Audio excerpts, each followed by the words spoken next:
Bonjour à toutes et à tous. Je suis très heureux de vous retrouver pour ce, combien t'as dit déjà, 117e, ouais, c'est le 117e webinaire Second Souffle. Donc bonjour et bienvenue à vous toutes et à vous tous. On fait un petit rappel comme chaque semaine des missions de Second Souffle. La première mission, c'est l'accompagnement des entrepreneurs en difficulté. Cet accompagnement avec nos pairs entrepreneurs est gratuit, sans limite de temps et sans critères de sélection. Indépendants, micro-entreprises, TPE, on ne veut laisser aucun entrepreneur en difficulté sur le bord de la route. Et puis notre deuxième mission, c'est la prévention et l'information, avec nos journées 24 heures pour rebondir, nos formations et nos webinaires, bien sûr. Après plus de 12 ans d'existence, ça fera 13 cet été, nous sommes présents dans 44 villes en métropole et en outre-mer et nous sommes reconnus d'intérêt général. Pour les nouveaux qui ne connaissent pas cette plateforme de webinaire qui s'appelle Livestorm et qui, comme son nom l'indique, est français, vous avez en bas à droite deux icônes pour vous, le chat et les questions. Le chat pour dire bonjour à tout le monde, bonjour. Et puis les questions pour poser vos questions. Merci de bien poser vos questions dans cette partie questions, s'il vous plaît, parce que si vous l'écrivez dans le chat, vous voyez, ça défile très très vite et les questions vont se perdre. Un petit souci technique, vous avez un lien en bas à gauche, sinon vous fermez votre navigateur et vous vous reconnectez. Et puis au milieu, vous avez deux icônes, un pour mettre en plein écran et un autre pour réagir. Alors c'est quoi réagir? C'est faire des petits emojis comme ça, vous voyez? Voilà. Donc aujourd'hui, les procédures de prévention, votre atout pour rebondir. On va voir ça tout de suite avec David et Bruno qui sont là. Je voulais juste prendre quelques secondes pour dire bonjour. Je le fais pas assez souvent d'ailleurs. J'ai vu qu'il y avait quelques bénévoles. Genre, je n'ai pas vu tout le monde. Quelques bénévoles de Second Souffle qui étaient là. Donc bonjour à Antoine du 44, à Corinne, à Bernard du 66, à Dominique du 13, à Caroline, Karim, Fabrice et Joël du 75, enfin l'Île-de-France, Nathalie du 87, Alain dans ses montagnes du 74, Gilles dans ses autres montagnes du 63, Michel du 47, Valérie du 51, Corinne du 06, Olivier des Landes et Jean-Michel du 84. Voilà, j'en ai peut-être oublié d'autres. Veuillez m'excuser, chers bénévoles. Voilà, on y va, messieurs. Bonjour David, bonjour Bruno. Bonjour William, comment allez-vous? Bonjour. Bonjour à tous. Bonjour à tous. Voilà. Écoute, on va y aller. C'est David qui va commencer. Merci William, merci à toutes et à tous d'assister à cette présentation webinaire autour de la thématique la prévention des difficultés, les procédures de prévention et le rebond, qui va être décliné selon 4 parties. Donc, on va avoir l'occasion de nous présenter et de présenter la clinique de la crise dans quelques instants. Puis, on reviendra sur les procédures de prévention d'un point de vue théorique et pratique. Donc, c'est très important que vous puissiez nous poser des questions. On reviendra sur des cas très concrets qui sont d'actualité, la restructuration des PGE, la recherche d'une monnaie, les délais de paiement. Et puis, c'est très important, on reviendra sur le retour d'expérience de Bruno Gatineau qui a rejoint la clinique de la crise, puisque je pense que si Second Souffle nous a fait l'honneur de penser à nous pour parler de ces procédures de prévention, c'est pour 2 raisons. La première, c'est que je pense pouvoir dire que nous sommes des experts de ce type de procédure depuis maintenant de nombreuses années. Mais la deuxième raison, c'est que nous sommes des chefs d'entreprise qui avons tous vécu des difficultés dans nos propres entreprises. Peut-être pour me présenter, moi j'ai été collaborateur d'administrateur judiciaire en 2004. J'ai prêté serment en 2014 en tant qu'administrateur judiciaire. Et suite à des soucis de santé, j'ai dû céder mon étude en 2017 et je l'ai même liquidée judiciairement. J'ai donc rebondi à titre personnel puisque j'ai fondé la clinique de la crise que je vais présenter dans quelques instants. Et donc pour moi, c'est un message important puisque les procédures de prévention, c'est un facteur de rebond à la fois pour les entreprises en difficulté, mais à la fois pour les hommes et les femmes qui sont à la tête de ces entreprises. Donc merci à Second Souffle et à toi, William, de nous donner cette possibilité de parler de la prévention et de l'anticipation des difficultés. On va commencer tout de suite par une question de Nathalie. Nathalie qui s'est d'abord trompée en mettant sa question dans le chat, mais Nathalie s'est rattrapée en posant sa question dans la partie questions. Donc, est-ce que ce que vous allez nous dire aujourd'hui, est-ce que ça concerne également les associations loi 1901? Oui. Tout à fait. Tout à fait. Nous allons évoquer des procédures qui concernent également les associations loi 1901. La seule petite particularité, nous le verrons dans quelques instants, c'est que les associations sont du ressort du tribunal judiciaire ex-TGI. Et donc, effectivement, on verra ce point-là. Mais les associations sont évidemment concernées par le traitement amiable des difficultés. On parle d'entreprises au sens général. Les associations, les GIE sont concernés par ce type de procédure. Merci pour ta question. Alors, la clinique de la crise. Oui, rapidement sur la clinique de la crise, pour vous dire, si tu peux mettre voilà le petit slide d'après, rapidement avant qu'on rentre dans le vif du sujet, ce sont avant tout des chefs d'entreprise qui ont décidé de mettre au bénéfice de leurs pairs leurs expériences, leur expertise, puisqu'ils sont tous experts d'un domaine particulier. Bruno a l'occasion de se présenter, et nous ne sommes pas, et en ce qui me concerne, je ne suis plus administrateur judiciaire, donc c'est une manière nouvelle d'approcher ce type de procédure et d'être mandataire ad hoc et conciliateur. C'est aussi la possibilité qui est donnée d'avoir un professionnel qui est dédié à la mission, puisque chaque professionnel du réseau signe une charte au terme de laquelle il s'engage à avoir un nombre de missions limité. Et ce qui nous apparaît extrêmement important, et c'est un sujet sur lequel on pourra revenir, c'est le coût de ces procédures. On a décidé de travailler de manière forfaitaire. On ne parle plus de taux horaires, on ne parle plus d'honoraires de résultats. En termes de visibilité, de prévisibilité, pour nous, c'est extrêmement important. Voilà aujourd'hui la clinique de la crise. Donc la clinique de la crise, c'est une petite dizaine de membres aujourd'hui, répartis sur toute la France. Et Bruno Gatineau qui se présentera, et le représentant de la région PACA. Voilà pour la présentation. Donc nous sommes des mandataires de justice désignés par les présidents des tribunaux de commerce. Si tu peux passer sur le slide d'après. Donc, l'entreprise est au cœur de nos préoccupations et comme je le disais, une expertise sectorielle qui est le fruit de nombreuses années d'expérience, une proximité géographique et une disponibilité puisque nous ne multiplions pas le nombre d'interventions, des honoraires forfaitaires et puis ce qui est extrêmement important également, c'est que comme nous ne sommes pas administrateurs judiciaires, notre seule préoccupation c'est, je dirais, de sortir le dossier par le haut, puisque nous ne serons pas désignés dans le cadre d'une procédure collective subséquente. Donc, notre intérêt, c'est de réussir notre mission de mandataire ad hoc et de conciliateur. Voilà pour la présentation. Merci, William, de la clinique de la crise. Donc, on va rentrer maintenant dans le vif du sujet en vous présentant les procédures de prévention. Si tu peux passer sur la petite infographie qui suit. Nous avons en France une boîte à outils qui est extrêmement fournie, qui est extrêmement efficace. On va se concentrer dans les slides qui vont suivre sur deux procédures particulières que sont le mandat ad hoc et la conciliation.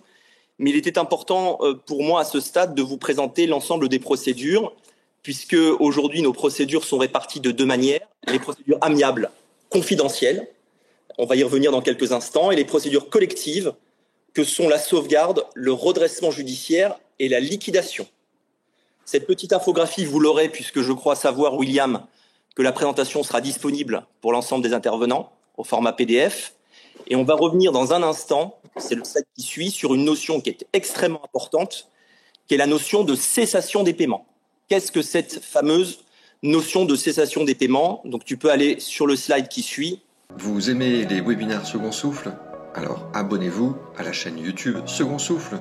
Il suffit de cliquer sur l'icône Second Souffle juste ici et de vous abonner. Merci. Voilà. Il est important de revenir sur une notion qui est extrêmement importante. Pourquoi? Parce qu'elle va déterminer le choix de telle ou telle procédure et puis elle va également entraîner un certain nombre de, de conséquences sur la responsabilité du dirigeant. Donc qu'est-ce que la cessation des paiements? C'est l'impossibilité pour une entreprise de faire face à son passif exigible, avec son actif disponible. Donc la question, c'est qu'est-ce qu'on met dans l'actif disponible et qu'est-ce qu'on met dans le passif exigible. L'actif disponible, la loi et la jurisprudence sont très claires, c'est la trésorerie de l'entreprise, ses facilités de caisse, c'est-à-dire les découverts autorisés qui ne sont non tirés, et tout ce qui peut être réalisé extrêmement rapidement. Le passif exigible, ce sont en réalité les dettes qui sont échues. Et c'est une notion qu'il faut interpréter à une date T. C'est-à-dire que la balance qui doit être faite entre le passif exigible, c'est-à-dire les dettes échues de l'entreprise, doit être réalisé à un instant T et vous devez comparer ce passif avec la trésorerie disponible. Ce que l'on peut mettre également dans l'actif disponible, c'est le compte client qui peut être réalisable. Alors, qu'est-ce qu'on entend par réalisable? C'est un compte client qui peut être mobilisé par voie de factor, par voie de DAI ou par voie d'escompte. Si ce compte client est mobilisable, alors il peut rentrer dans l'actif disponible. On parle à ce moment-là de réserve de crédit.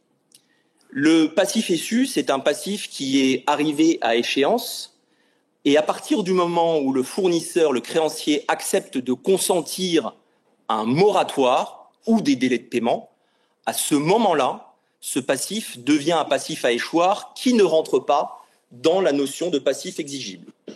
C'est une notion qui est extrêmement importante puisqu'en fonction de celle-ci, elle va déterminer ou pas votre éligibilité à un certain nombre de procédures que nous allons voir dans quelques instants. Mais c'est une notion qui est d'autant plus importante dans la mesure où si le dirigeant ne prend pas les mesures qui s'imposent, c'est-à-dire n'entre pas dans une procédure de conciliation dans un délai de 45 jours, et on va le voir dans quelques instants, ou ne sollicite pas une procédure de redressement ou de liquidation judiciaire, alors cela est considéré par la loi et la Cour de cassation comme une faute de gestion qui peut entraîner sa responsabilité qui peut aller jusqu'au paiement de tout ou partie des dettes de l'entreprise. Et une sanction personnelle qui est l'interdiction de gérer. Donc c'est extrêmement important. Pour beaucoup d'entreprises, vous êtes dans cette étape où vous avez reçu votre bilan au 31 décembre 2022.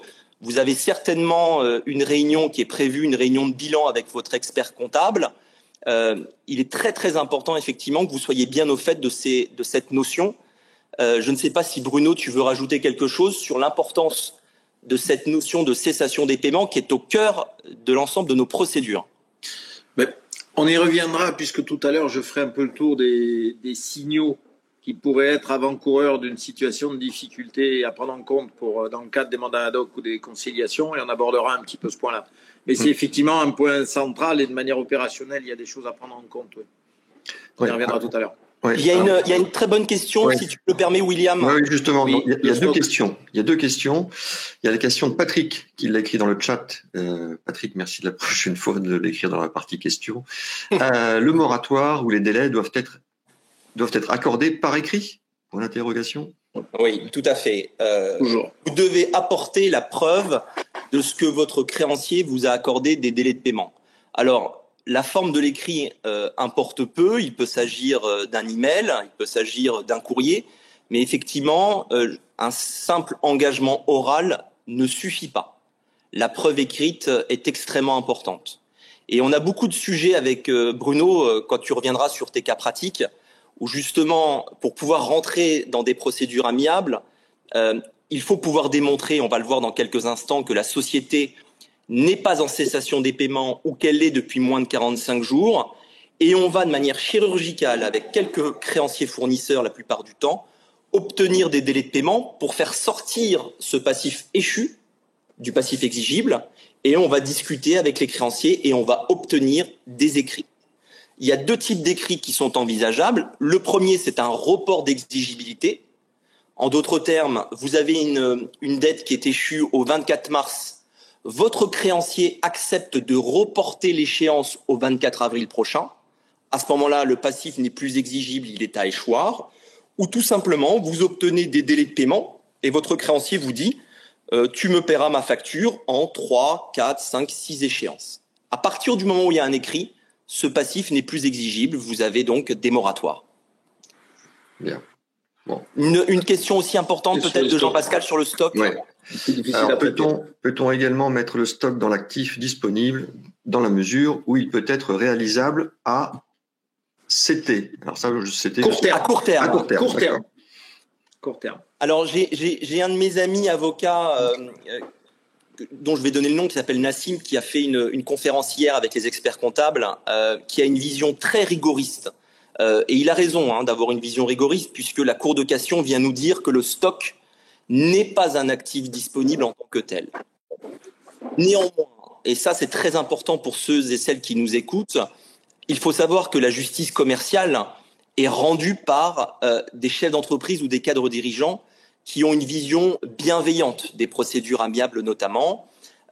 Et selon un certain nombre de pratiques, on peut considérer que si ce stock est un stock d'une certaine qualité et que par ailleurs vous avez une promesse d'achat par un client qui est extrêmement solvable, ce stock peut parfois être considéré comme un actif disponible. Mais la jurisprudence de la Cour de cassation nous dit que le stock ne fait pas partie de l'actif disponible. Néanmoins, pour faire simple, si on devait retenir cette vision extrêmement étroite, beaucoup de sociétés aujourd'hui se retrouveraient en cessation des paiements en réalité. Mais d'un point de vue strictement juridique, le stock n'est pas qualifié comme un actif disponible. Voilà, j'espère avoir répondu à la question. Alain, dans ces montagnes, qui nous écrit « Est-ce qu'un report d'échéance sur un effet de commerce accepté est considéré comme un accord écrit accepté par le créancier ?» Oui, pour moi, à partir du moment où vous avez un créancier qui en accepte le report, et encore une fois d'un point de vue écrit, quel que soit d'ailleurs le support, là on parle d'un effet de commerce, à partir du moment où vous avez un accord et que celui-ci peut être démontré, pour moi, effectivement, il sort du passif exigible. Bien. Et puis, donc, pour rassurer Laetitia et Leslie, oui, mesdames, il y aura un replay et oui, vous pourrez télécharger non pas le PowerPoint, mais le PDF. Mais restez avec nous. Mais restez avec nous. Voilà, ne nous quittez pas. Ouais, parce que toute l'interactivité du webinaire en direct, c'est tout, justement, tout son intérêt. On avance ? On avance, merci William. Alors, le mandat ad hoc. Alors, le mandat ad hoc, c'est la première procédure amiable de traitement confidentiel des difficultés. Vous verrez le slide qui est sous vos yeux et celui d'après est constitué de la même manière. Tout d'abord, qui saisit le tribunal. Alors tout à l'heure, on avait une question sur est-ce qu'une association peut être concernée ou peut bénéficier de ce type de procédure. La réponse est oui. Il faudra saisir le tribunal judiciaire, qui est donc l'ex-tribunal de grande instance. Pour les autres entreprises, les commerçants également, c'est le tribunal de commerce. Et c'est uniquement le chef d'entreprise qui peut saisir le président du tribunal de cette demande. En d'autres termes, ni le procureur de la République, ni le créancier, quelconque créancier, ne peut obliger un dirigeant à rentrer dans ce type de procédures qui sont des procédures volontaristes. Pour ce qui est du mandat ad hoc, c'est une procédure pour laquelle l'entreprise concernée, ou l'association pour reprendre l'exemple précédent, ne doit pas être en cessation des paiements et le dirigeant doit remettre une attestation sur l'honneur au terme de laquelle il démontre que son entreprise n'est pas en cessation des paiements. Alors, quel est l'objectif d'un mandat ad hoc ? Cet objectif, en fait, il est demandé par le chef d'entreprise. L'entreprise peut avoir plusieurs types de difficultés. Les difficultés les plus courantes sont des difficultés de trésorerie et qui sont la conséquence de difficultés plus structurelles de rentabilité.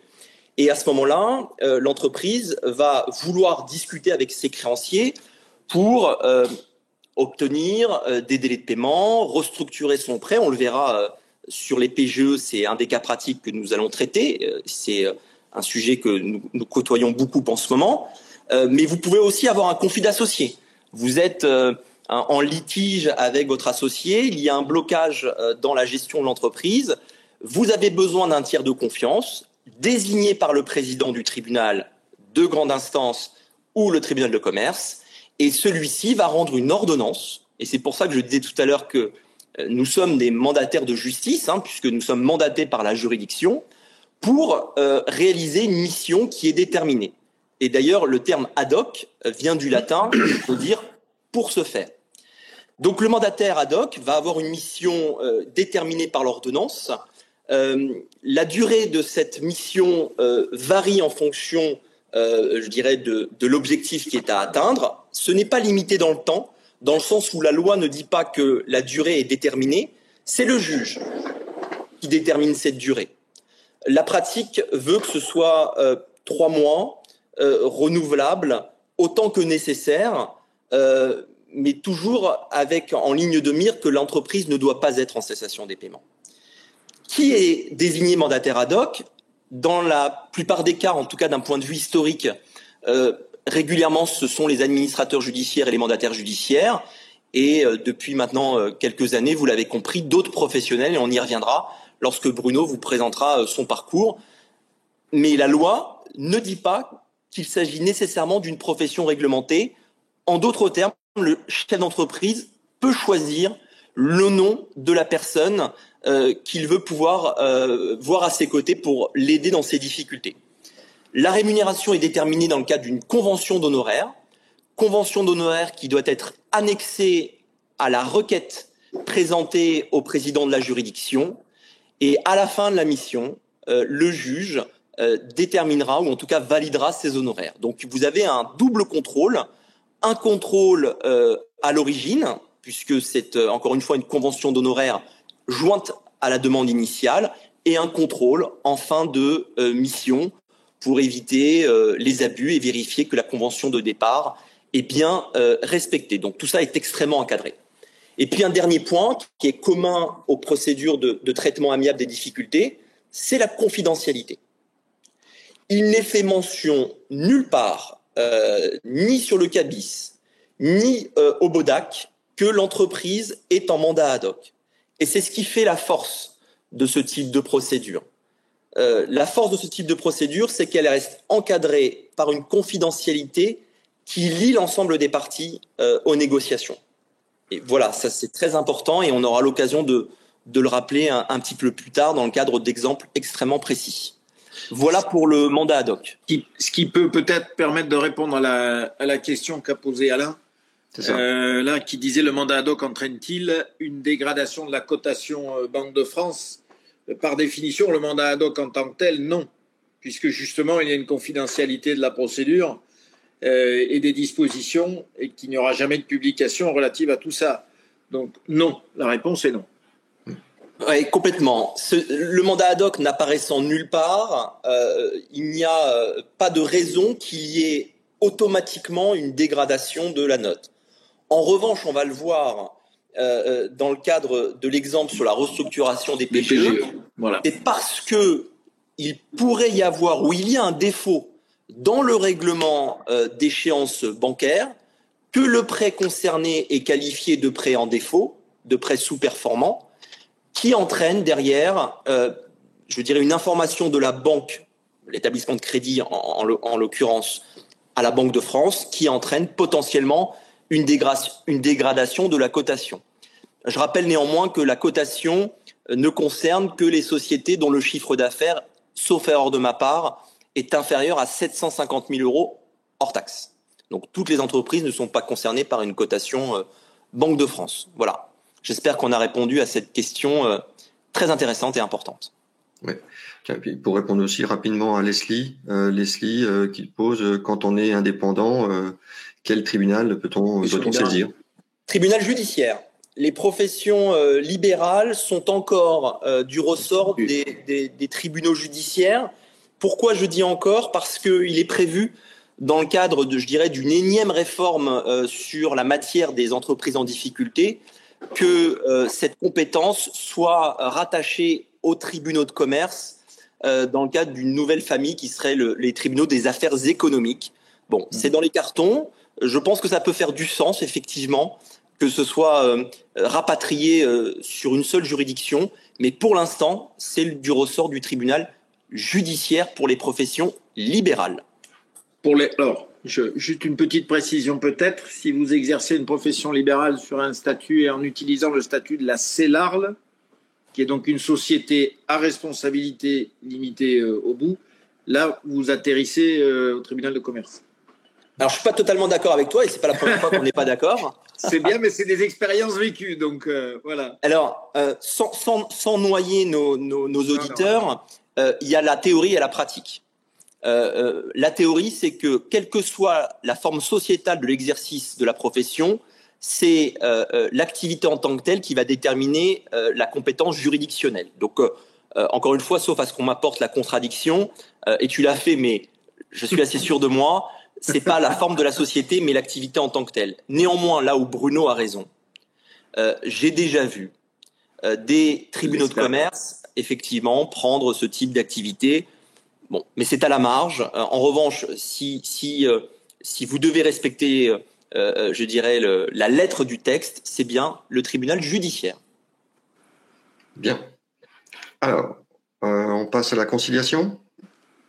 Oui, la conciliation, qui est l'autre procédure de traitement amiable et confidentiel des difficultés des entreprises. On a la même manière de procéder dans ma présentation. C'est toujours le tribunal de commerce pour les entreprises commerciales et les commerçants qui est compétent. Tribunal judiciaire, comme on l'a expliqué, pour les groupements d'intérêt économique, pour les associations et les professions libérales. C'est toujours le chef d'entreprise qui décide d'entrer ou non en conciliation. On ne peut pas lui imposer d'entrer dans ce type de procédure. La différence majeure qui va exister avec le mandat ad hoc, c'est qu'on va être plus restrictif, en tout cas plus précis dans les conditions d'éligibilité. Alors tout d'abord, il faudra démontrer, et ça c'est assez simple, que l'entreprise rencontre des difficultés juridiques, économiques ou financières. Donc là, vous l'avez compris, ça couvre l'ensemble de la typologie de difficultés qu'une entreprise peut rencontrer, avérée ou prévisible. Avérée, donc vous l'avez compris, elle existe. Prévisible, vous l'anticipez. Et vous l'avez compris, notre propos et notre message, c'est l'anticipation au maximum de vos difficultés, sans être en cessation des paiements. Donc ça veut dire que vous avez fait la démonstration que l'actif disponible était supérieur au passif exigible, ou, et c'est ça la particularité, que vous êtes en cessation des paiements, mais que vous l'êtes depuis moins de 45 jours. Donc le législateur offre une chance à une entreprise en cessation des paiements de rentrer sous la protection du tribunal, c'est l'expression consacrée, mais il faut démontrer que vous n'êtes pas en cessation des paiements depuis plus de 45 jours. L'objectif de la conciliation, je dirais qu'il est le même que pour un mandat ad hoc de manière générale, c'est de négocier avec ses créanciers pour essayer de trouver un accord qui permette à l'entreprise de restructurer son passif, de lui laisser cette bouffée d'oxygène suffisante pour qu'elle renoue avec la profitabilité et qu'elle puisse rembourser sur une temporalité qui reste à déterminer l'ensemble de ses dettes. Quand on prendra l'exemple du PGE, je vous donnerai un exemple extrêmement concret de qu'est-ce qu'on attend et comment on gère ce type d'intervention. Particularité avec le mandat ad hoc, c'est une procédure qui dure 4 mois et qui peut être renouvelée pour 1 mois supplémentaire, donc sans excéder 5 mois au total, à la demande du conciliateur. Certains pourraient dire que c'est une durée courte, c'est vrai dans certains cas, mais c'est aussi un avantage parfois que d'avoir des négociations qui sont encadrées dans une temporalité assez restreinte. Parce que ça fait courir un compte à rebours qui permet d'enfermer, si vous me permettez l'expression, les négociations dans un temps qui doit permettre de sortir des solutions et de ne pas faire traîner trop le dossier. Je rappelle que si vous êtes en cessation des paiements en conciliation, si la procédure devait durer davantage que 5 mois, ça fait peser, sur l'entreprise un risque qui parfois est démesuré. La confidentialité est également de mise en matière de conciliation, sauf une exception. Et on va voir quelle est cette exception dans un instant. En cas d'homologation de l'accord. L'objectif d'une conciliation, c'est de trouver un accord avec ses créanciers, pour faire simple. Vous négociez avec votre banquier, vous négociez, vous obtenez une restructuration de votre prêt. Un protocole est élaboré, ce qu'on appelle un accord de conciliation. Si celui-ci devait être homologué par le tribunal, c'est-à-dire faire l'objet d'un jugement, et on verra pourquoi parfois celui-ci est homologué, à ce moment-là, il y a une publication sur le CABIS et au BODAC. Donc il faut bien mesurer pourquoi on va demander l'homologation et pourquoi on demandera uniquement le constat. Ce sont des petites particularités sur lesquelles on va revenir. Sachez simplement qu'une conciliation se termine soit par un accord constaté ou homologué, et bien évidemment peut se terminer par un échec parce que ça arrive encore. 30% des procédures terminent par un échec. La remarque, c'est que durant cette procédure de conciliation, aucun redressement judiciaire ou aucune liquidation ne peut être ouvert. C'est pour ça qu'on appelle parfois cette procédure une procédure un peu bouclier. C'est que si vous êtes assigné par un créancier durant cette procédure et que ce créancier vous assigne en ouverture d'un redressement, d'une liquidation, tant que la conciliation est ouverte, le tribunal ne peut pas ouvrir une procédure collective. Donc ça, c'est la petite particularité également de la procédure de conciliation. Est-ce qu'il y a des questions sur la conciliation à ce stade ? Alors, des questions qui vont peut-être prendre un petit peu de temps. Oui. Est-ce que tu as un œil sur l'horaire, mon cher David ? Moi, j'ai l'œil sur l'horaire, effectivement. Il est 14h31, on est dans le timing. D'accord. Alors, on peut y aller pour quelques questions. Donc, il y avait déjà Edith, mais je crois que tu l'as dit tout à l'heure. Hein, le mandataire ad hoc peut-il être un médiateur choisi par le représentant de l'entreprise ? Oui. Alors, le terme médiateur… Oui, je pense qu'elle s'est trompée. Hein, c'est mandataire qui, je pense. Oui. Si la question, si je me permets de la reformuler, c'est est-ce que le mandataire ad hoc peut être une personne, quelle que soit cette personne, choisie par le chef d'entreprise? La réponse est oui, à ceci près qu'il y a 2 incompatibilités. Donc ma réponse est oui, sauf 2 incompatibilités. La première, c'est que la personne sélectionnée ne peut pas avoir perçu des honoraires de la part de l'entreprise qu'il va assister ou d'un des créanciers de l'entreprise durant les 24 derniers mois. Ça, c'est pour prévenir ce qu'on appelle le conflit d'intérêts. Bon. Et la deuxième incompatibilité, il n'y en a pas 3, il y en a 2. C'est que le mandataire ad hoc pressenti ne peut pas être un juge consulaire, donc un juge du tribunal de commerce, ou s'il l'a été, il faut qu'il ait cessé ses fonctions depuis plus de 5 ans. Voilà les 2 seules incompatibilités. Ensuite, vous choisissez votre mandataire ad hoc ou votre conciliateur, vous convenez avec lui de ses modalités financières d'intervention et vous soumettez ça dans le cadre d'une requête au président du tribunal. Voilà pour répondre à la question d'un point de vue concret. Tu as une question du petit Philippe de Paris que je connais. En cas de dette auprès de plusieurs créanciers, financièrement, le mandat ad hoc est plus intéressant que la médiation, une médiation par créancier. C'est une excellente question. La question que pose… c'est Philippe, c'est ça ? Oui. La question que pose Philippe, c'est lorsque moi, entrepreneur, je me retrouve dans une situation comme celle-ci, que j'ai une boîte à outils qui me permet de répondre à un certain nombre de problèmes, quel outil j'utilise ? La médiation, qui est le mode alternatif de règlement des conflits, c'est quelque chose que moi j'interprète, pardonnez-moi, comme très chirurgical. C'est quelque chose qui va concerner un créancier. Hein, on a un contentieux déjà avec un créancier. On a un contentieux, on veut prévenir un contentieux. Le mandat ad hoc, c'est tout autre chose. Le mandat ad hoc, c'est une procédure déjà qui est régie par le Code de commerce. Et c'est une procédure qui va avoir vocation à, je parle sous le contrôle de Bruno, à avoir une analyse plus globale de l'entreprise. On va avoir une analyse économique, on va avoir une analyse financière de l'entreprise. On va parfois avoir un rôle de recherche d'apport d'argent frais, d'aller chercher de nouveaux investisseurs. On va discuter avec les pouvoirs publics, créanciers bancaires, les créanciers fournisseurs le cas échéant. Donc, on ne peut pas confondre, je pense, la médiation et le mandat ad hoc. Ce sont vraiment 2 outils différents. Bruno, je ne sais pas si tu veux réagir. Ton micro est coupé. Pour éviter les bruits parasites. Oui, en fait, il y a une autre question qui rebondit un petit peu là-dessus. C'est celle de Patrick sur qui participe aux travaux du mandat ad hoc ou de la conciliation. Mais indirectement, c'est un petit peu les mêmes questions.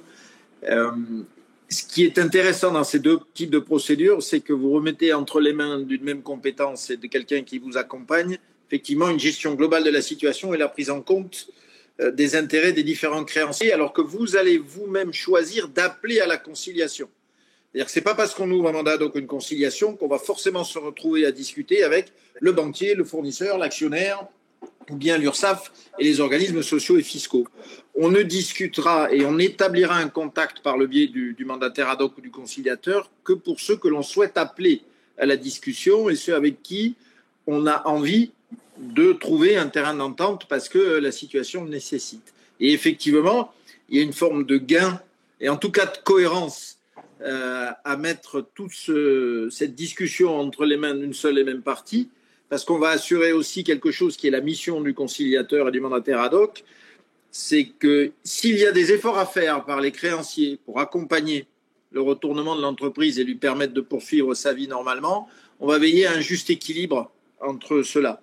Donc effectivement, c'est mieux de le faire dans le cadre d'une conciliation et d'un mandat ad hoc que de le faire de manière, entre guillemets, désordonnée ou détachée, chaque négociation détachée l'une de l'autre. Voilà. Il y a une question aussi, toutes les questions sont très intéressantes et je pense que vraiment c'est... on est là jusqu'à minuit. On est là vraiment pour tenter d'y répondre modestement. La question que je lis, c'est pensez-vous que le risque de négocier des facilités de règlement auprès de nos fournisseurs durant cette conciliation fasse perdre par la suite des conditions de paiement initialement convenues, c'est-à-dire un crédit fournisseur?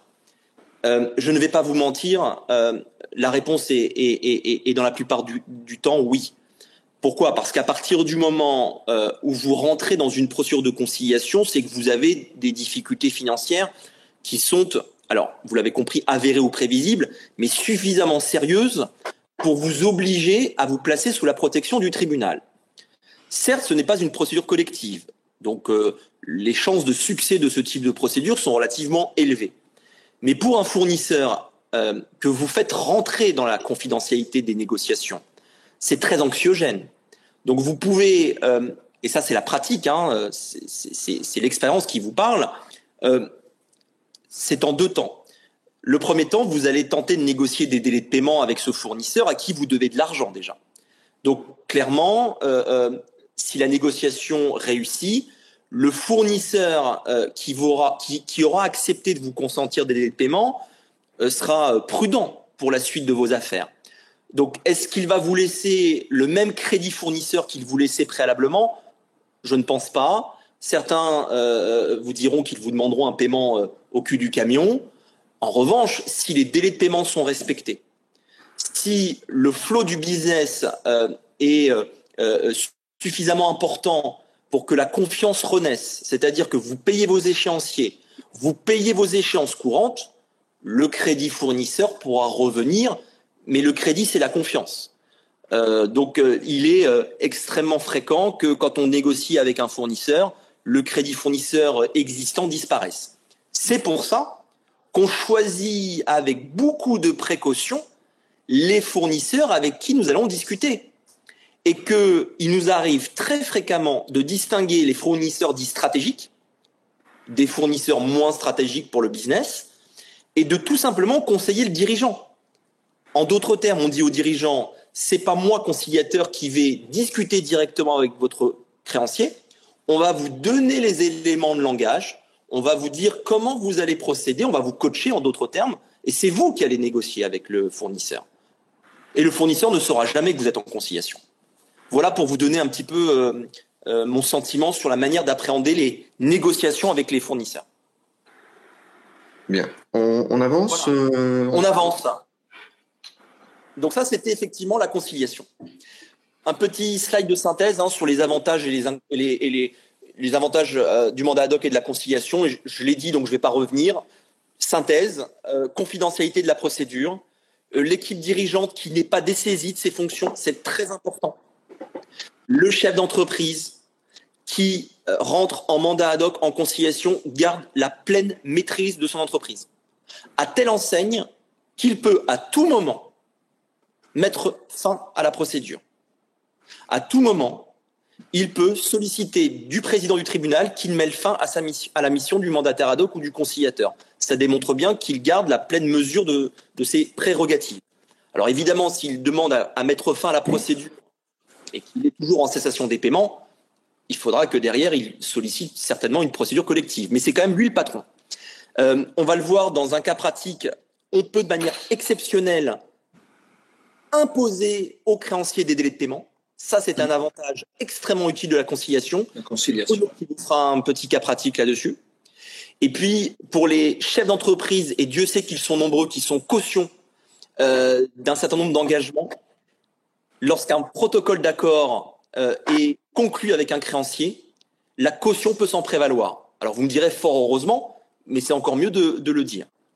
Et puis pour terminer, lorsque vous avez besoin d'argent frais, lorsque vous avez besoin d'un nouveau concours bancaire, lorsque vous avez besoin de conclure un contrat avec un nouveau fournisseur de biens ou de services, vous pouvez, dans le cadre d'un accord homologué, accorder à cet argent frais ce qu'on appelle le privilège de new money, en bon français le privilège d'argent frais, et on verra dans un exemple juste après quel est l'intérêt de ce privilège. Voilà, en synthèse, vous l'avez compris, quels sont les principaux avantages d'un mandat ad hoc et d'une conciliation. Pour terminer ce slide, si tu me le permets, William, pour moi, ce qui parle le plus, ce sont des statistiques qui existent depuis maintenant de très nombreuses années, puisqu'on a un recul extrêmement important. Plus de 70% des procédures de mandat ad hoc et de conciliation réussissent, parce qu'elles ont démontré leur efficacité, et surtout parce que les dirigeants qui y vont anticipent leurs difficultés, à comparer avec plutôt 80% d'échecs des procédures collectives. Donc pour moi, cette statistique montre bien l'intérêt qu'il y a, quand on connaît les procédures, à y aller. Voilà, William, pour ce slide. Je rajouterai, David, et on voit aussi tout l'intérêt d'aller au tribunal de commerce. Le tribunal de commerce n'est pas là que pour liquider. Le tribunal de commerce n'est pas là pour liquider, tu fais bien de le dire. Il y a eu, alors je ne sais plus sur quel trimestre ou sur quelle période, plus de procédures amiables ouvertes que de procédures de redressement judiciaire. Ce qui démontre bien que, et on ne peut que s'en réjouir, que le dirigeant commence à s'emparer, j'ai envie de dire, il était temps, de ce type de procédure. Je rappelle que les juges au tribunal de commerce sont des commerçants, des chefs d'entreprise, parfois des cadres dirigeants, mais ce sont vos pairs. Voilà. Ils sont là pour vous aider, ils sont bénévoles. Donc, vous imaginez bien que s'ils font ce travail, c'est pour vous aider, pas pour vous couler, clairement. Alors, ensuite, qu'est-ce qu'on a? Signe de difficulté avérée ou prévisible. À toi, Bruno. Mon cher Bruno. Je t'ai coupé ton micro, Bruno, parce qu'il y a des bruits parasites. Il faut que tu lui remettes alors. Il peut pas le remettre peut-être. Si, c'est bon. Voilà. Les bruits parasites ne venaient pas de moi. Le micro, je l'avais laissé couper justement. Bon, en fait, là, on a eu le déroulé de l'ensemble des procédures. Ici, ce sont devant vous les signaux auxquels il faut être attentif pour se poser la question de savoir s'il faut s'interroger sur un mandat ad hoc ou une conciliation et engager les démarches nécessaires pour le faire. En fait, ce sont des signaux que vous connaissez, certainement pour beaucoup d'entre vous. C'est des éléments très tangibles liés au quotidien et au concret du fonctionnement de l'entreprise. Et ça va de la baisse d'activité qu'on peut ressentir en passant par des besoins en fonds de roulement qui grimpent, des tensions de trésor qui nous amènent à arbitrer sur des créances courantes. Je décale un prélèvement, je repousse un règlement fournisseur, à des passifs sociaux et fiscaux qui commencent à grimper parce qu'on a un peu de mal à faire face à tout ça. Et tout ça, ça doit être des signaux d'alerte. Et plus vous allez là, et quand vous aurez le PDF, vous comprendrez que le document est construit. C'est-à-dire plus on descend dans le document, plus on descend vers le risque de se trouver en état de cessation des paiements et donc d'être un petit peu trop tard ou dans une situation plus délicate. Et on pourrait aussi particulièrement insister sur les signaux à prendre en compte aujourd'hui en se collant à l'actualité, notamment au PGE. Et David fera un point juste après sur le cas pratique d'une restructuration de PGE. Ces PGE ont été une aide indéniablement quand ils ont été octroyés et ils peuvent aujourd'hui se retourner contre celui qui l'a obtenu parce qu'ils représentent une charge de remboursement qui peut être assez lourde. Si vous faites un petit calcul arithmétique tout simple, vous avez emprunté 25% de votre chiffre d'affaires. Ça veut dire que si vous remboursez sur 4 ans, il faut dégager un minimum de 6,25%, pardon pour les calculs, mais c'est comme ça, de votre chiffre d'affaires, uniquement pour rembourser le PGE, sans compter les dettes que vous aviez déjà avant et les éventuels concours que vous avez obtenus pendant la période de crise sanitaire, comme par exemple des reports de paiement de cotisation salariale ou de paiement de TVA, par exemple. Donc, c'est un indicateur qu'il faut que vous ayez bien en tête. Et on a l'habitude de constater que si une entreprise a contracté un PGE et que elle l'a consommé à plus de 75% et que ce prêt a représenté plus de 20% de son chiffre d'affaires, il y a une réflexion à faire sur les prévisions de trésorerie et pour voir justement, on parle de signes de difficultés avérées ou prévisibles. Là, vous êtes très probablement dans des difficultés prévisibles, donc il faut assurer le coup et anticiper en regardant comment les choses vont se passer dans 3, 6, 9 ou 12 mois avec cette épée de Damoclès au-dessus de la tête. Donc les signaux de fragilité, il faut y être très attentif, il ne faut pas laisser perdurer. Et là, c'est l'ex-chef d'entreprise qui vous parle, il ne faut pas laisser perdurer des situations un peu complexes, il ne faut pas laisser les discussions tendues avec les fournisseurs se multiplier parce qu'au bout d'un moment, vous finissez par ne plus faire que ça et vous oubliez le core business de votre entreprise et là, vous rentrez dans des vraies difficultés qui, cette fois, sont plus prévisibles mais sont avérées. Donc, c'est à partir de ce moment-là qu'il faut vous tourner vers vos conseils, experts comptables et experts du chiffre en particulier, et voir avec eux comment solliciter l'appui d'un mandataire ad hoc ou d'un conciliateur pour prendre les affaires en main et arrêter le train.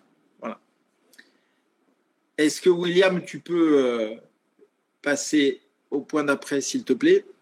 Là aussi, la petite animation, tu la chantes. En fait, c'est un petit sketch note, là, un petit schéma qui traduit un chemin que tout le monde prend et qui positionne un peu nos procédures amiables et collectives dans le chemin qui mène à une sortie de crise ou de difficulté pour une entreprise. En règle générale, les signaux qu'on a vus juste avant, ce ne sont que la face visible d'un iceberg. C'est-à-dire qu'il se passe des choses dans l'entreprise quand on rencontre des tensions de trésor, quand on a des difficultés avec son banquier, quand on a des capitaux propres qui se sont effondrés, quand on a une dette qui est trop lourde. Ça signifie qu'il se passe quelque chose dans l'entreprise qu'il faut prendre en compte de manière un peu plus globale et structurelle. Donc, il faut aller chercher un certain nombre d'éléments pour arriver à prendre le bon chemin pour sortir de la crise. Et ce chemin, il a toujours des étapes qui sont un petit peu les mêmes et qu'on rencontre très fréquemment. Du côté de l'opérationnel et de l'objectif, il va falloir gérer le quotidien et toujours se mettre en situation de maintenir un peu le business as usual. Ensuite, s'attaquer, une fois qu'on a bien sécurisé ça, on va s'attaquer aux difficultés financières, aux foyers de perte.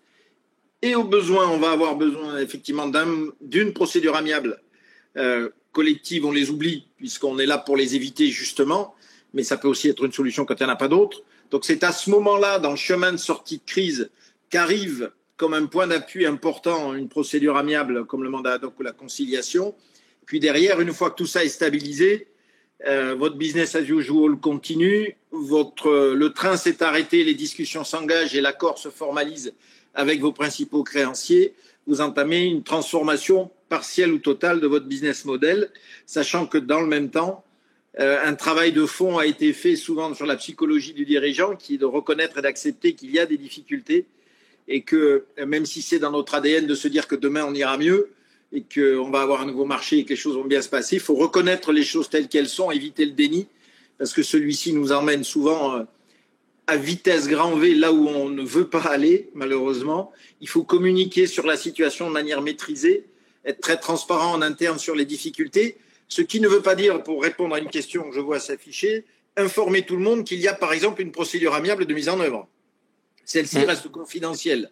On y reviendra peut-être sur le cas de l'homologation tout à l'heure qui rend l'information aux représentants du personnel obligatoire, mais hors ce cas-là particulier, on n'est pas tenu d'informer les salariés et on n'a même plutôt pas intérêt de les en informer puisque ce sont des cadres confidentiels. On a plutôt intérêt à leur expliquer la situation, que des moyens sont mis en œuvre, que des négociations ont lieu, mais sans parler de la procédure en tant que telle. Et puis, pour le coup derrière, il faut avoir un comportement très terrain. Une fois qu'on a reconnu les difficultés, qu'on sait les expliquer, qu'on les explique de manière maîtrisée à qui de droit en interne et parfois en externe, notamment au travers des procédures amiables, il faut être sur le terrain et aller, parce qu'un comportement de terrain, pour un patron et son équipe dirigeante, ça va restaurer la confiance. C'est un maître mot, ça, dans ces procédures, c'est un peu l'envers du décor. Très souvent, une entreprise en crise qui a des difficultés financières utilise le mandataire ad hoc et le conciliateur pour restaurer un dialogue qui s'était rompu ou qui est devenu trop compliqué pour être productif, et il restaure une forme de confiance entre l'écosystème appelé à la procédure et l'entreprise elle-même. Voilà, donc ça, c'est un petit sketch note tout simple, mais qui traduit bien toutes ces étapes et ces moments par lesquels on passe pour sortir de la crise quand on réalise qu'elle est là. Il nous reste 9 minutes jusqu'à 15 heures. On avance. Allez, on y va. Alors, les cas pratiques, les PGE. Les PGE. Alors, c'est un sujet effectivement qui est extrêmement prégnant en ce moment, puisque les premiers PGE, vous le savez, ont été contractés, les premiers en 2020, puis encore en 2021, avec de manière assez automatique 2 ans de franchise, et c'est donc à compter de 2022 pour les premiers d'entre eux que ceux-ci sont rentrés en amortissement.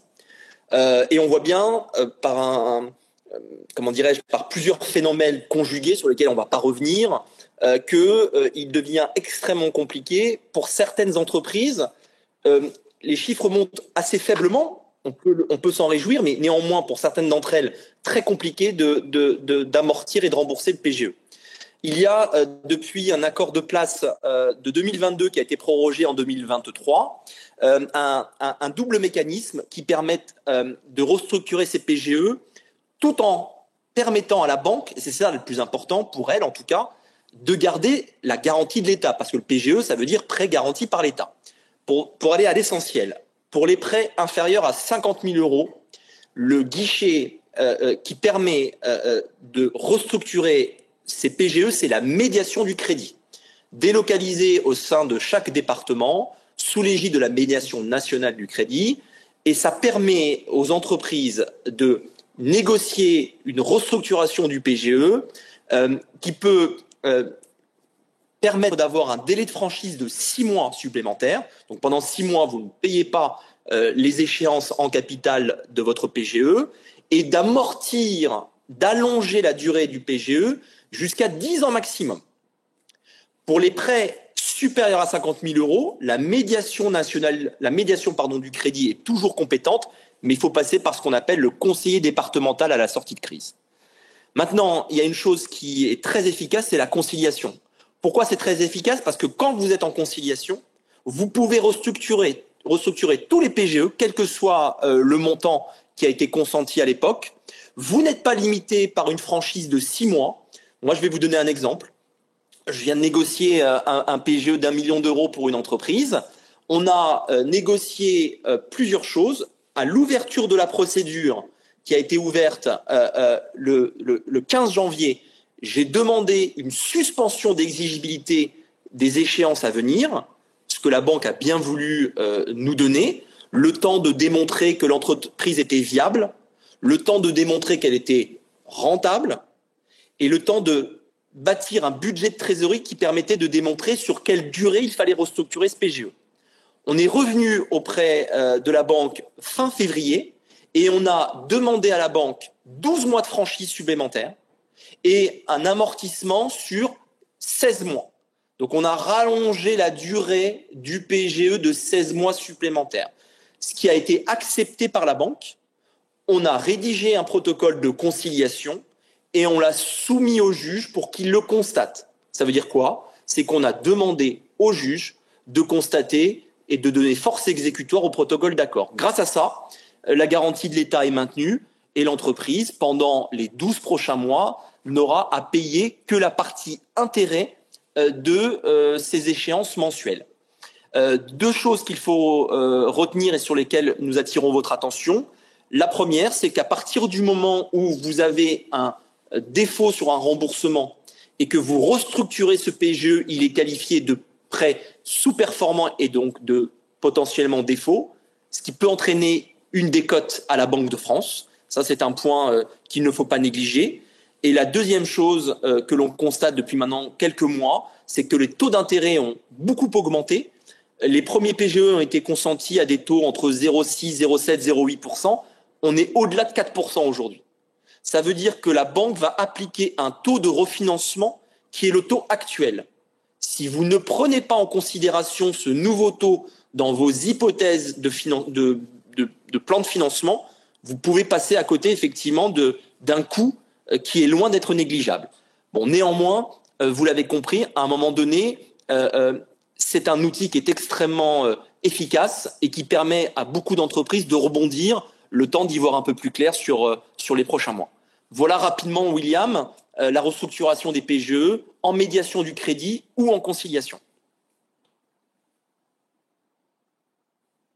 Rapidement, dans le temps qui nous est imparti également, sachant qu'on se tient à vos dispositions évidemment pour répondre à d'autres questions, la conciliation a ceci de très efficace, c'est que si vous avez la possibilité de négocier avec votre banque, c'est la plupart du temps, ou avec un actionnaire qui est prêt à mettre du compte courant d'associé. Je ne parle pas d'une augmentation de capital, je parle d'un apport en compte courant.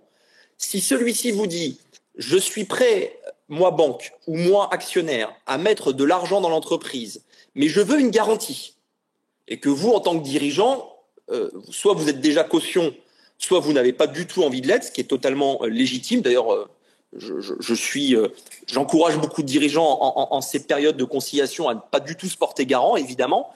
Vous avez la possibilité, si la procédure de conciliation a abouti à un protocole d'accord qui est homologué par le tribunal, cette homologation va pouvoir donner ce qu'on appelle le privilège d'argent frais à cet apport qui a été réalisé durant la conciliation, compte courant d'associé ou un nouveau prêt ou un nouveau concours bancaire, j'entends une facilité de caisse ou un découvert.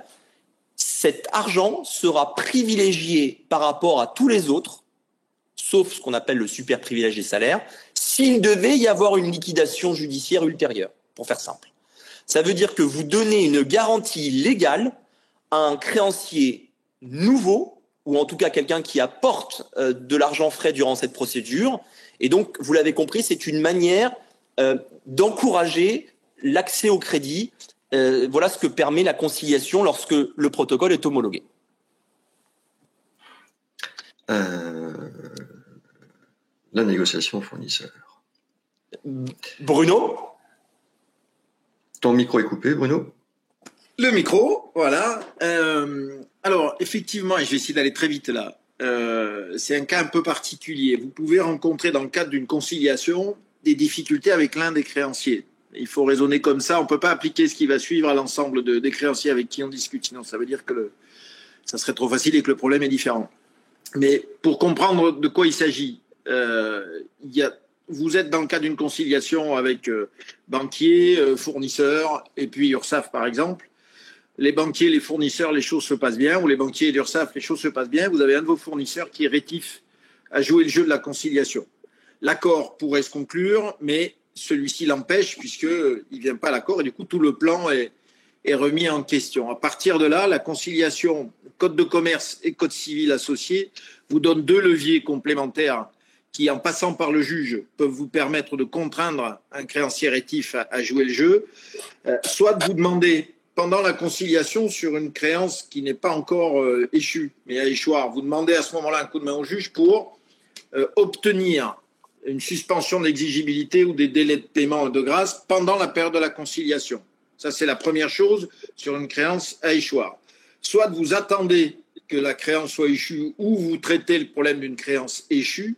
Et à ce moment-là, vous pouvez contraindre et faire contraindre par une décision de justice votre créancier rétif à accorder 24 mois de délai de paiement au créancier qui sera un peu récalcitrant pour la créance échue. Voilà. On ne va pas plus loin, on n'a pas le temps d'aller, mais retenez que c'est un levier, par contre, uniquement possible pendant la conciliation, voilà, et deux, qui ne s'utilise qu'à bon escient de manière très pratique si un créancier, par exemple, bloque l'accord. Ne pas l'utiliser dans tous les cas et faire feu de tout bois avec ça, vous iriez à Canossa. Petite question, William. Qu'est-ce qui nous empêche de dépasser 15 heures si les gens sont encore là? C'est simplement ça le problème, c'est qu'en général, ça s'arrête à 15 heures, donc beaucoup de gens vont partir à 15 heures, ou sont peut-être déjà partis, mais apparemment, on est encore là. Parce qu'il y a pas mal de questions et je pense que l'intérêt, c'est ça. C'est ça. Oui. Alors, de toute façon, il y aura le replay, donc toutes les questions que je vois en attente là de Léa, Laetitia, Philippe, Jean-Pascal, etc. On va continuer les slides et puis à la fin, on répondra à toutes les questions. Ouais. De toute façon, Bruno a dit tout à l'heure qu'il était prêt à rester jusqu'à minuit. Hein, donc, non, l'idée, parce que, pardonnez-moi, les slides qui vont suivre, c'est important, c'est de revenir sur le parcours de Bruno et son entrée dans la clinique de la crise. Mais ça va me permettre de faire le lien, si tu me le permets, William, avec, comment dirais-je, quelques questions. Donc, tout le monde peut être mandataire ad hoc. C'est une question qui a été posée. Tout le monde peut être mandataire ad hoc ou conciliateur, modulo les exceptions que j'ai citées tout à l'heure. J'encourage, moi, l'ensemble. Ouais. Précise bien le prénom de la personne que je la retrouve là. C'était Jean-Pascal. Hein. Oui, Jean-Pascal. Il ne faut pas d'agrément du tribunal. Moi, j'oblige, et vous allez comprendre, c'est tout à fait normal, l'ensemble des membres de mon réseau à avoir une assurance responsabilité civile professionnelle. Mais au-delà de ça, je les forme. Mais si demain vous voulez être mandataire ad hoc ou conciliateur, évidemment, il faudra, comment dirais-je, convaincre le magistrat que vous avez une expérience quand même dans ce type de procédure qui est quand même la gestion de crise, à la fois des compétences juridiques et financières. Mais en tout cas, rien ne vous interdit de le pratiquer. Il n'y a pas d'agrément, comme vous le dites. Ça, c'était le premier point. On a répondu sur la question des salariés. Il n'y a pas de délit d'entrave. Ça, c'est important. Si vous ne prévenez pas les institutions représentatives du personnel que vous rentrez en mandat ad hoc ou en conciliation, il n'y a pas d'obligation de le faire. En revanche, si vous allez, comme le disait tout à l'heure Bruno, à l'homologation de l'accord, notamment parce qu'il y a de la new money, il y a une question sur la new money de Jean-Pascal à nouveau, à ce moment-là, la loi nous dit, vous devez convoquer, enfin le tribunal convoque les institutions représentatives du personnel à l'audience appelées à statuer sur l'accord. C'est la seule chose qu'il dit. Donc, on est maintenant sur la question de Jean-Pascal. Pendant combien de temps cet argent est considéré comme nu money avec avantage en cas de procédure? Eh bien, je dirais qu'il y a une double temporalité. Durant tout le temps du remboursement, c'est-à-dire qu'en réalité, si vous avez un prêt qui est consenti par une banque qui doit être remboursé pendant 36 mois, eh ben, pendant toute la durée de ce prêt, ce privilège va durer. Et en même temps, ce privilège se déclenchera que s'il y a une procédure de liquidation judiciaire. En d'autres termes, cet avantage qui s'appelle le privilège de nu money est attaché à la maturité, je dirais, du prêt qui est consenti, du sous-jacent qui est le contrat de cet argent frais, et ne sera déclenché que lorsqu'il y aura une liquidation judiciaire. Une question sur le coût moyen d'un mandat ad hoc et d'une conciliation et pas médiation de la part de Philippe. Nous avons développé une grille extrêmement simple en fonction de la taille de l'entreprise. Vous l'avez compris, plus l'entreprise est petite, plus le coût soit moindre. La plupart des mandataires ad hoc et des conciliateurs pratiquent au taux horaire qui peut varier entre 150 € de l'heure jusqu'à 400 ou 450 € pour les plus grosses études, et parfois un non-horaire de résultat. Nous, on travaille au forfait, c'est beaucoup plus simple, et vous êtes dans une grille. Voilà. Évidemment, si la mission échoue au bout de 2 semaines, on ne prendra pas la totalité du forfait. Voilà pour répondre au coût, mais il n'y a pas de coût moyen puisqu'il n'y a pas de statistiques. Ça dépend vraiment, je dirais, des praticiens sous le contrôle du président du tribunal. Voilà. Il y a d'autres questions, on y répond maintenant à toutes? Oui. Moi j'en ai vu, William, si tu veux bien, j'en ai vu dans le chat. Alors soit tu les punis parce qu'elles n'ont pas posé les questions dans la bonne rubrique. Non, je suis gentil. Donc il y avait, je vois la première, moi j'ai Laetitia. Pourriez-vous préciser les règles de recherche de repreneurs en conciliation? Alors, si on peut répondre à ça, la première règle à respecter, vous l'avez compris, dans le cas d'une conciliation, c'est que ça ne va pas être un appel d'offres urbi et orbi. Et ça va être un appel d'offres confidentiel si on en a besoin de chercher un repreneur. Ça, c'est la première chose. Donc, partant de là, on va ouvrir des réseaux, on va essayer de consulter un certain nombre de gens. Il n'y a pas de règle proprement dite, hormis celle-ci, de respecter la confidentialité de la procédure. David, tu me complètes si j'oublie ou si Question très précise qui nous a été posée. Les règles sont les suivantes. 1, il faut demander l'avis des créanciers qui participent. Prenez l'exemple d'une restructuration avec des banquiers. Vous discutez avec vos banquiers et vous leur dites « j'ai un impérieux besoin maintenant de trouver des repreneurs ». Vous devez les interroger. Vous devez leur dire « voilà, j'envisage de chercher des repreneurs en conciliation. Quel est votre avis ?» Ça ne veut pas dire qu'ils vous autorisent à le faire. Ça veut dire que vous devez demander leur avis et joindre cet avis à la requête qui saisit le juge pour solliciter la possibilité de trouver des repreneurs. Pourquoi ? Parce que cette question nous évoque ce qu'on appelle le plan de cession préparé, ce que nous appelons entre nous, parce qu'on adore les anglicismes, le prépack cession. La deuxième chose qui doit être faite, c'est d'assurer une publicité suffisante. Et comme le dit Bruno, il n'y a pas de règle, mais le procureur de la République devra s'assurer que nous avons fait nos meilleurs efforts pour trouver les meilleurs candidats possibles. Voilà. Et ces candidats qui auront été identifiés en conciliation seront proposés au tribunal dans le cadre d'une procédure collective ultérieure. L'objectif étant de gagner un maximum de temps, préserver la valeur de l'entreprise et trouver les meilleurs repreneurs possibles. Voilà pour répondre rapidement à cette question. Laetitia a précisé, donc il n'y a pas de data room. Si, une data room. Oui. Alors quand je dis assurer une publicité, assurer la publicité, c'est dire bonjour, je cherche des candidats. Les candidats se manifestent auprès de l'entreprise ou auprès du conciliateur. Le conciliateur fait signer ce qu'on appelle un engagement de confidentialité. Parce qu'évidemment, il faut savoir qui a accès et, faire signer cet engagement pour éviter que des informations ne circulent sur le marché. Et ensuite, vous avez effectivement une data room, la plupart du temps électronique évidemment, qui permet aux candidats d'avoir accès au dossier de l'entreprise.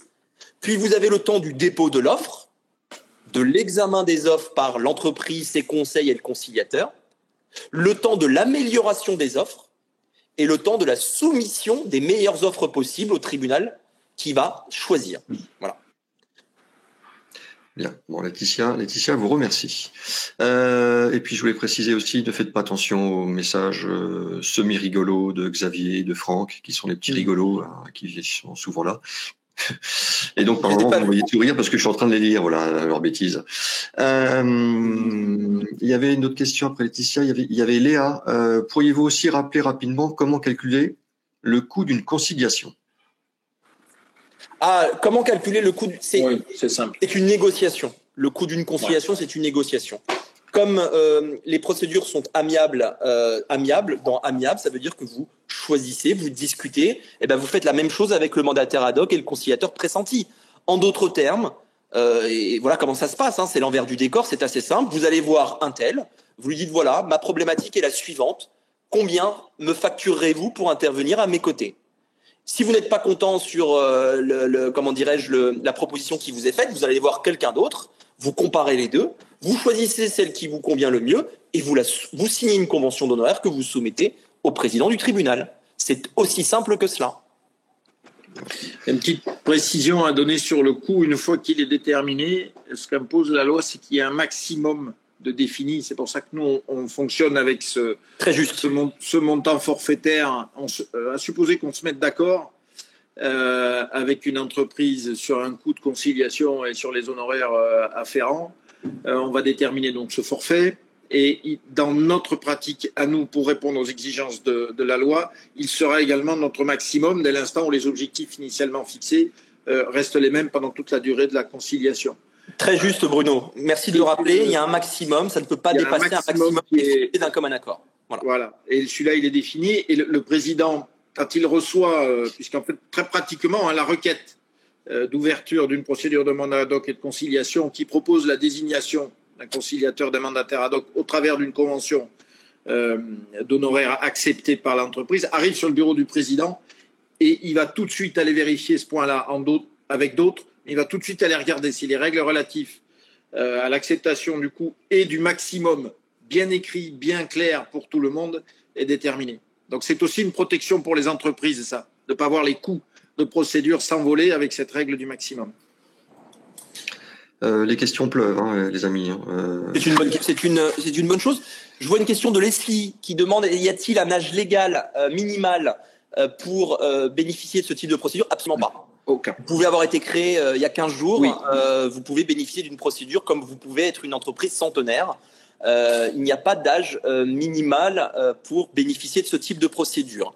La juridiction compétente est la juridiction dans laquelle vous avez votre siège social. Je ne l'ai pas dit tout à l'heure, mais pour moi c'était assez évident. Vous êtes à Boulogne-Billancourt, parce que j'habite Boulogne-Billancourt. C'est le ressort du tribunal de commerce de Nanterre, pour donner un exemple. Quelqu'un nous a posé la question de savoir si nous étions présents dans l'Hérault, j'ai plus son prénom. Nous avons une compétence qui est nationale. Alors évidemment, nous essayons d'avoir, comme je le disais, une proximité géographique la plus fine possible pour connaître l'écosystème, parce que c'est toujours mieux de connaître un écosystème local, de connaître les banques souvent mutualistes au niveau local, parce qu'on noue des liens de confiance, c'est plus simple pour discuter. En revanche, un mandataire ad hoc et un conciliateur a une compétence nationale. Vous n'êtes pas obligé, comme vous n'êtes pas obligé d'être agréé, entre guillemets, vous n'êtes pas obligé d'être agréé encore plus auprès d'une juridiction. Voilà, ça c'est important de le préciser. Alors, il y a des questions aussi dans le chat encore de... Ouais, il y a Léa, je crois, qui demande s'il y a toujours besoin d'auditeurs externes pour mener à bien une procédure de prévention. Alors, pourquoi je relais cette question, c'est qu'elle peut faire référence à un outil particulier qu'on est à même d'utiliser dans les mandats ad hoc ou les conciliations, que sont les IBR, les Independent Business Review. Donc, c'est les revues indépendantes des prévisions d'exploitation et de trésorerie. Je m'explique. Alors, pour répondre, toujours besoin d'auditeurs externes? Non.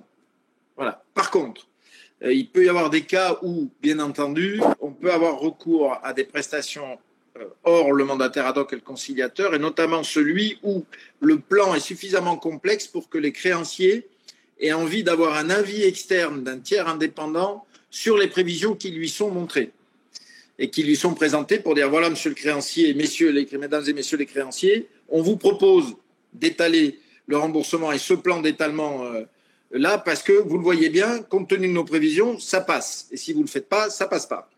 Donc, globalement, là, de manière très concrète, souvent, les banquiers, notamment, demandent à ce qu'un tiers extérieur indépendant, qui là est un cabinet d'audit externe financier, souvent, à caractère financier, conduise cette revue indépendante des prévisions, ce qui sécurisera la négociation menée par le conciliateur, qui dira, voyez, ce cabinet a dit que c'était fiable, il ne se prononce pas sur le fond d'un certain nombre de choses, mais il dit que c'est fiable, c'est bien monté, donc on peut raisonnablement accorder notre confiance au prévisionnel.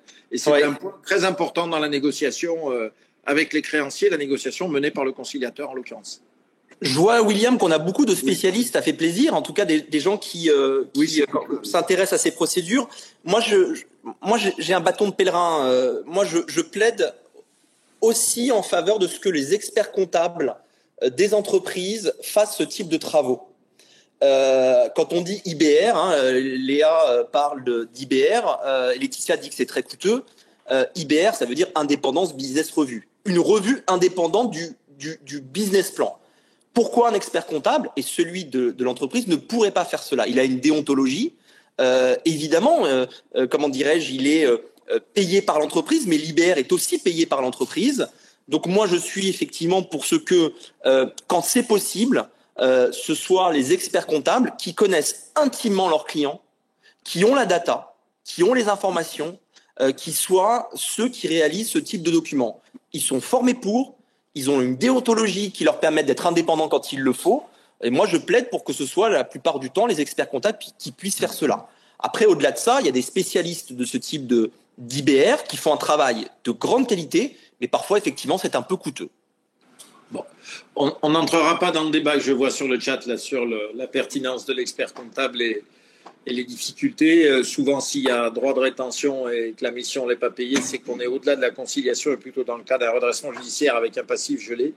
S'il y a mandat ad hoc et conciliation, je vous rappelle, c'est qu'on n'est pas en état de cessation des paiements depuis très peu, qu'a priori on peut régler les honoraires du comptable et on peut avoir des conflits avec lui, mais probablement pas celui-ci. Mais on va pas se... Pour Alain, une entreprise qui n'a pas de bilan depuis plus d'1 an peut demander une procédure amiable. Il faudra simplement expliquer que l'entreprise n'a pas finalisé son bilan. Il faut l'expliquer. Ouais. Il n'y a pas d'âge minimal légal, ni encore une fois de pouvoir justifier de comptes sociaux arrêtés sur un exercice entier. Voilà. Okay. Il y avait une question de Xavier aussi assez complexe. Comment se déroule un mandat ad hoc dans le cadre de créances prises en charge par un contrat d'affacturage? Comme il y a une cession de créances, avec qui se négocie l'accord? Alors, je dirais qu'il faut regarder ce que dit le contrat. Alors, parfois, il y a des contrats d'affacturage qui sont plus ou moins transparents pour, je dirais, le créancier, dans la relation créancier-débiteur. Mais globalement, si cette créance a été cédée à un établissement de crédit qui est la société d'affacturage, que le client dont la créance a été cédée n'a pas payé, à ce moment-là, c'est l'affactureur qui peut se retourner vers l'entreprise qui a cédé la créance et c'est avec l'affactureur qu'il va pouvoir négocier. En d'autres termes, c'est avec le cessionnaire final de la créance qu'il va falloir négocier. Bien. Alors. Voilà. Oui, non, Bruno, Si oui, pour autant, sur cette histoire-là, ce qui peut se négocier, expérience vécue, en cours de conciliation avec l'affactureur, celui avec qui on a le contrat d'affacturage, c'est le montant du dépôt de garantie. Voilà, ça c'est une négociation possible à mener directement avec lui. Ici, il retient 15 à 20%. On peut essayer de justifier qu'il n'en retienne plus que 10, ce qui donnera un petit coup de pouce à la trésor. Voilà. Je me suis permis d'aller voir les questions dans le chat. Tu peux aller faire ta sieste maintenant peut-être, William. Oui, voilà. Et faire reluire tes boules de pétanque. Oui, mais ils le savent bien, mais la pétanque, vous le savez bien, c'est uniquement avec Fabien de chez Google qu'on fait une pétanque. Et je ne connais pas encore assez bien Bruno et David pour aller faire une pétanque après, mais comme Bruno habite dans le sud, peut-être qu'il m'invitera un de ces quatre. Hein. Ah, mais tu es le bienvenu. Je ne vois plus de questions. Est-ce qu'on se fait le retour d'expérience de Bruno ? C'est à vous de voir, pourquoi pas. Ou alors, je vous propose autre chose aussi, parce qu'on a perdu un petit peu de monde, ce qui est normal, même s'il y a le replay. Je vous propose peut-être, David et Bruno, de refaire un webinaire sur un autre sujet et on reparlera de l'expérience de Bruno à ce moment-là. Avec plaisir. Avec plaisir, bien sûr. Voilà, je pense que ce sera le plus sage, hein, parce qu'on va pas durer comme ça pendant trop longtemps. Il y aura il y a de moins en moins de monde. Ouais, pas de souci pour moi. Donc, je vous propose qu'on fasse ça. Et puis. Un dernier petit point, juste peut-être, si tu veux bien. Une question a été posée sur le territoire de l'Hérault. Savoir si on avait un représentant. Voilà, je ne sais pas s'il a raccroché ou s'il est toujours là. Je crois que c'est Thierry qui avait demandé ça. En l'occurrence, ça serait moi qui interviendrait sur l'Hérault. Il n'y a pas de représentant direct installé avec une adresse dans le département de l'Hérault, mais c'est suffisamment proche pour que je puisse m'en occuper. Voilà. Thierry est toujours là. Et voilà la réponse. Voilà. En tout cas, moi, je voudrais, si tu me le permets, remercier Second Souffle, te remercier, William, pour ton sourire, pour ta disponibilité. Et puis, un dernier message à titre personnel. J'ai été administrateur judiciaire, je suis tombé malade, j'ai vendu mon étude, je l'ai liquidé judiciairement. Les banques me sont tombées dessus parce que j'étais caution. Je me suis remis en selle, j'ai monté la clinique, je continue d'aider les entreprises en difficulté. Bruno, qui parlera de lui ultérieurement, fait la même chose. C'est un message aussi d'espoir et de rebond. Je pense que c'est tous les messages que Second Souffle souhaite faire passer. Donc merci à toi de nous avoir laissé cette possibilité de nous exprimer. Merci surtout à vous, parce que c'est complet. On voit que vous êtes motivé et vous avez envie, vous connaissez toutes les ficelles des métiers en tout cas, et des procédures, et c'est bien normal. Merci à toutes et à tous. Alors, merci à tous pour votre attention. Je vous précise simplement le webinaire de la semaine prochaine, qui est un webinaire Google, mais on verra pas de digital, mais on parlera comment réussir votre reconversion professionnelle. C'est avec une coach Google, donc ça sera pas Fabien. Et puis là, dans 15 jours, il n'y aura pas de webinaire. Par contre, il y en aura ça reprendra dans 3 semaines, et donc ça sera le 14 avril. Voilà. Alors, il n'est pas tout à fait prêt ce webinaire, mais donc on verra ça avec Emmanuel, notre sophrologue et hypnothérapeute, dont on parlera de la santé du dirigeant. Voilà. Donc, quand à la fin de ce webinaire, vous serez automatiquement redirigé vers la page du site Second Souffle et vous verrez ce magnifique visuel de Google. Je vais couper le micro voilà, parce qu'on entend taper au clavier. Il n'y aura plus qu'à cliquer donc sur ce visuel pour vous inscrire au prochain webinaire, et d'ici quelques jours, normalement la semaine prochaine, vous verrez également le visuel pour vous inscrire au webinaire avec Emmanuel, notre sophrologue hypnothérapeute. Voilà. Et puis je vous envoie d'ici la fin de la journée le replay et puis le lien pour télécharger cette présentation avec David et Bruno. Voilà. Merci beaucoup à tous et à toutes. Merci David, merci encore Bruno. Et puis je vous souhaite un très bon week-end et je vous dis à vendredi prochain. Bye bye. Merci, au revoir.